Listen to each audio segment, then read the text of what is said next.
आज हम हिंदी मीडियम कक्षा 10वीं के लिए एक नया पाठ 5 समांतर श्रेणियां शुरू कर रहे हैं। तो सबसे पहले जो इसका बेसिक है वो समझे, और जब इसका बेसिक समझ लेंगे तभी आपसे आगे प्रश्न बनेंगे। तो सबसे पहले समांतर श्रेणी होती क्या है? समांतर श्रेणी संख्याओं की एक सीरीज होती है, सूची होती है जिसमें संख्याएं लिखी हुई होती है, और उन संख्याओं का एक पैटर्न होता है, निश्चित पैटर्न। कैसा कि अगर कोई ऐसी हमें सूची दी हो जिसमें हर संख्या अपने पिछले पद में एक निश्चित संख्या जोड़ने पर प्राप्त हो, ऐसी सूची समांतर श्रेणी कहलाती है। ठीक है, मतलब जैसे देखिए हम क्या लिख दें, 2, 4, 6, 8, 10, ये सूची बनी हुई है संख्याओं की। इसमें देखिए 2 में 2 जोड़ा तो कितना आया, 4, दूसरा पद आया। फिर दूसरे पद में फिर 2 जोड़ा तो आया 6, तीसरा पद आया। फिर इस 6 में 2 जोड़ा तो कितना आया, 8। फिर इस 8 में 2 जोड़ा तो कितना आया, 10। तो देखिए हर पद, जैसे ये 6 है तो ये पिछले पद में कितना जोड़ने पे आया, 2। जैसे ये 8 है वो भी पिछले पद 6 में कितना जोड़ने पे आया, 2। जैसे ये 10 है ये भी पिछले पद में कितना जोड़ने पे आया, 2। तो इसकी परिभाषा क्या हुई, ऐसी संख्याओं की सूची जिसमें प्रत्येक पद अपने पिछले पद से एक निश्चित संख्या जोड़ने या घटाने पर प्राप्त हो, समांतर श्रेणी कहलाती है। ये संख्या चाहे हम इसको निकालें तब भी इसमें ये जुड़ेगी, इसे निकालें तब भी वही जुड़ेगी, इसमें ये निकालें तब भी वही जुड़ेगी। ठीक है, ऐसे अपन कुछ भी लिख सकते हैं, जैसे 3, 5, 7, 9 डैश डैश डैश। इसमें भी देखिए 2 2 जोड़ने पे आ रहा है। हम लिखते 5, 10, 15, 20। यहां भी हर एक में 5 5 जोड़ रहे हैं, तब आपको अगला पद प्राप्त हो रहा है। ठीक है ना, जो जोड़ रहे हैं वो एक ही होना चाहिए, उसमें अलग अलग नहीं होना चाहिए। ठीक है, तो देखिए आपकी बुक में पेज नंबर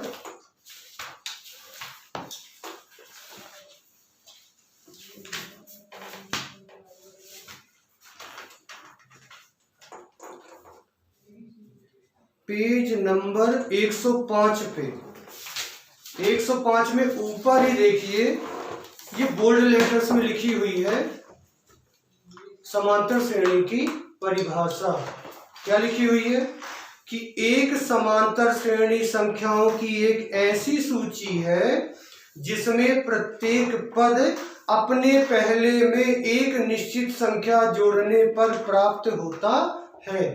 वही बोला उसने जो हमने आपको बताया यहाँ, कि ऐसी सूची जिसमें प्रत्येक पद अपने पिछले पद में एक निश्चित संख्या जोड़ने पर प्राप्त हो, वो क्या होती है, समांतर श्रेणी।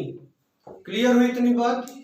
अब इसमें जो आप निश्चित संख्या जोड़ रहे हो, क्या जोड़ा है आपने, निश्चित संख्या 2, तो उस निश्चित संख्या को हम क्या कहते हैं, सर्वांतर कहते हैं। सर्वांतर मतलब हर एक के बीच का अंतर, इसलिए सभी के बीच के का अंतर समान होता है, इसलिए उसको क्या कहते हैं, सर्वांतर। और सर्वांतर को किससे रिप्रेजेंट करते हैं, डी से। अब ये जो सर्वांतर है वो 0 भी हो सकता है, धनात्मक भी हो सकता है और ऋणात्मक भी हो सकता है। ठीक है, अगर 0 रहेगा तो वही की वही संख्या आएगी हर पद में, धनात्मक रहेगा तो संख्या बढ़ेगी, अब 2 2 जोड़ते जाओगे संख्या बड़ी होती जाएगी, और ऋणात्मक होगा तो संख्या क्या होगी, घटेगी, क्योंकि आप घटाते जाओगे, 2 2 हर एक में घटाओगे तो संख्या छोटी होगी, लेकिन अंतर बराबर ही रहेगा हर एक पर। तो धनात्मक, ऋणात्मक या 0 कुछ भी सर्वांतर हो सकता है। इतनी बात क्लियर हुई? अब जो समांतर श्रेणी का सामान्य रूप है कि समांतर श्रेणी, कोई भी समांतर श्रेणी हो तो उस समांतर श्रेणी में आप हमेशा जो प्रथम पद है उसको क्या मानते हैं, ए मानते हैं। याद रखिएगा, प्रत्येक श्रेणी का जो पहला पद है वो क्या होता है, ए। और सर्वांतर क्या होता है, डी। तब समांतर श्रेणी का सामान्य रूप, मतलब कोई भी समांतर श्रेणी हो तो किस रूप में होगी। तो पहला पद तो हमें पता है ना कि पहला पद क्या हुआ, ए, ये पहला पद हो गया। अब दूसरा पद कैसे आएगा, पहले पद में सर्वांतर जोड़ के। तो क्या हुआ दूसरा पद, ए धन डी हुआ। अब देखिए, अब दूसरे पद में फिर सर्वांतर जुड़ेगा तो तीसरा पद आएगा।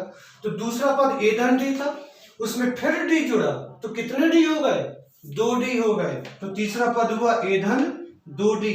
तो चौथा पद क्या होगा, ए धन 3 डी। पांचवा पद क्या होगा, ए धन 4 D dash dash dash. Clear, पहला पद ए, दूसरा पद ए धन डी, तीसरा पद ए धन 2 डी, चौथा पद ए धन 3 डी, पांचवा पद ए धन 4 डी। मतलब जो पद है डी के साथ उससे एक छोटी संख्या लिखी रहती है। पहला है तो देखिए डी के साथ 1 है, दूसरे में डी के साथ 1 है, तीसरे में डी के साथ 2 है, चौथे में डी के साथ 3 है, पांचवें में डी के साथ 4 है। बताओ 10वें में क्या होगा, ए धन 9 डी। 50वें का क्या होगा, ए धन 49 डी। 100वें का क्या होगा, ए धन 99 डी। 31वां पद क्या होगा, ए धन 30 डी। क्लियर, समझ में आया। हम इसके अनुसार आपसे कोई सा भी पद निकाले तो ए रहेगा एक धन, जो पद ज्ञात करना उससे एक। तो nवा पद, ये आपका पहला सूत्र। इसी के अनुसार अगर आप nवा पद मतलब चाहे 100वां पद, 1000वां पद, 99वां पद, n की जगह कुछ भी, तो उसका सूत्र होता है a धन n-1 इंटू डी। देखिए यही है, जैसे हमें 99वां पद ज्ञात करना होगा तो n की जगह हम कितना रखेंगे, 99, तो 99 ऋण 98 डी आ गया ना, a धन 98 डी। 31वां ज्ञात करना होगा तो 31 ऋण 30 डी, यही का यही आएगा। ठीक है, अब तो ये हुआ आपका, ये पहला हुआ सामान्य रूप। दूसरा हुआ अगर आपको nवां पद ज्ञात करना है, और इसी को आप क्या कहते हैं, अंतिम पद कहते हैं उसका। जो अगर कोई हमें एक सूची दे दो, कहीं इसका आप 10वां पद ज्ञात कीजिए, तो 10वें के बाद तो हमें ज्ञात नहीं करना है, तो वो 10वां पद हमारे लिए क्या होगा, अंतिम पद होगा। तो इसी को हम an कहते हैं और इसी को l कहते हैं। अंतिम पद को l से दर्शाते हैं और an मतलब nवां पद। nवें पद का सूत्र क्या हुआ, a plus n-1 into D. ठीक, ये हुआ आपका पहला सूत्र, nवां पद। फिर योग के, एक काम करो, एक और इसी का सूत्र है an बराबर l-n-1 इंटू डी। देखिए इसमें a था, इसमें l हो गया। ये nवां पद कब है, पीछे से जब आपको nवां पद ज्ञात करना हो तब ये, और ये क्या है, जब प्रारंभ से nवां पद ज्ञात करना हो। वो कहे, अगर उसने कुछ नहीं कहा, सीधा बोल रहे दिया दी गई श्रेणी का 10वां पद ज्ञात करो, मतलब शुरुआत ही से 10वां ज्ञात करना, तो ये लगेगा। अगर उसने कह दिया कि एक श्रेणी लिख दी और पूछा कि आखिरी से चौथा पद ज्ञात करो, मतलब आगे से नहीं ज्ञात करना, कहां से ज्ञात करना है, पीछे से। तो जब अंतिम पद से ज्ञात करना तब ये सूत्र लगेगा। ठीक है, दो तरह के nवे के सूत्र। ठीक, अब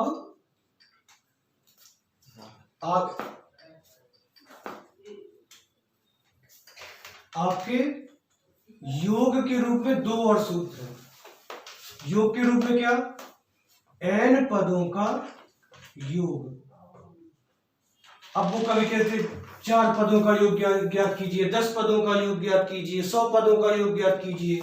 तो आप उसे क्या, आपके पास n पदों के योग का अगर सूत्र है तो आप n की जगह n का क्या रख दोगे, मान। 10 है तो 10, 100 है तो 100, 20 है तो 20, और सूत्र को हल कर दोगे, निकल आएगा उतने पदों का योग। तो n के योग के भी 2 सूत्र हैं। पहला Sn बराबर n/2 2a plus n-1 into D. ठीक, या तथा दूसरा क्या है Sn बराबर n/2 a प्लस n। ये है सम ऑफ n टर्म्स, n पदों का योग के दो सूत्र। अब दोनों को लगाने की कंडीशन अलग अलग होगी कि जब आपको देखिए a मतलब प्रथम पद और सर्वांतर दिया है तब ये वाला लगेगा, और जब आपको प्रथम पद और सर्वांतर नहीं दिया है, अंतिम पद दिया है, सर्वांतर नहीं दिया होगा तो फिर क्या दिया होगा, अंतिम पद। जब प्रथम पद और अंतिम पद दिया हो तब ये वाला सूत्र लगेगा। ठीक, प्रथम पद अंतिम पद तो एल वाला, प्रथम पद और डी दिया है तो पहला वाला। ठीक है, ये पूरा पाठ आपकी इन चार चीजों पे है। पहली प्रश्नावली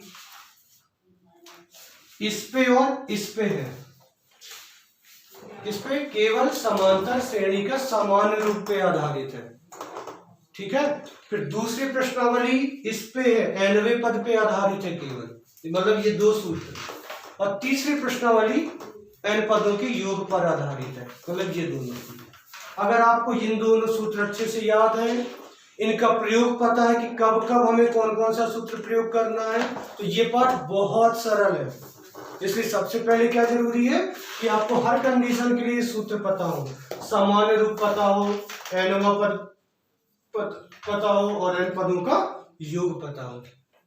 ठीक है, आया सबकी समझ में? तो कर ले अच्छे से।